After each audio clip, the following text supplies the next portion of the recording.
কিরে নৌকা তোর মান সম্বন্ধ রাখলো না হাসিনা আওয়ামী লীগে তোরে থিয়া পালাই গেল হাসিনা। হ্যাঁ তুই এনে পইরা আসস নৌকা ভাঙা ছিটা দিয়েছে তোর কোনো মান সম্মান আছে রে নৌকা? তোর এত অপমান করলো হাসিনা তা তুই আসো নদীতে ভাইসা তোর আগুন জ্বালা যায় নাই?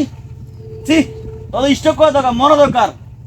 তোর হাসিনা এত অপমান করলো নৌকা নিয়ে নাচানাচি করলি 15-16 বছর আর সেই নৌকা নিয়ে পালাই থেকে গেল গা বিমানে নৌকা নিয়ে পালা দিল না আর তোর দামেই নাই বুঝছস? তোর মান সম্মান সবই গেল গা যা তোর জন্য বইছি আমি ওইটাই মান সম্মান গেল গা। মান সম্মান আছে? সি সি 15 বছর হাসিনা ভিতরে দৌড়ালে নৌকা নৌকা নৌকা 15 বছর বিপদ আইছে তোরা দিয়ে ফালাইছে বিমান দিয়া দিল্লিতে। তোর মান সম্মান নাই রে নৌকা তুই পানিতে ডুবে মরে থাকা তুই আর থাকিস না ভাইসা আর উড়িস না তুই আর তুই উঠবি না তুই মরে যা পানি মধ্যে বুঝছস? তোর মুখ দেখলে এখন আমার ঘৃণা লাগে। তোর শেষ তুই ধ্বংস হয়ে গেছে নৌকা রে আমার খুব কষ্ট লাগছে তোর লাগিয়া হাসিনা তোর থুয়ে গেছে গা তোর মা তোর থুয়ে গেছে গা নৌকা রে। আরে নৌকা তুই পানিতে ডুবে মরে যা ভাইসা গিয়া তোর বাঁচা কোনো অধিকার নাই মেরে যা মেরে যা।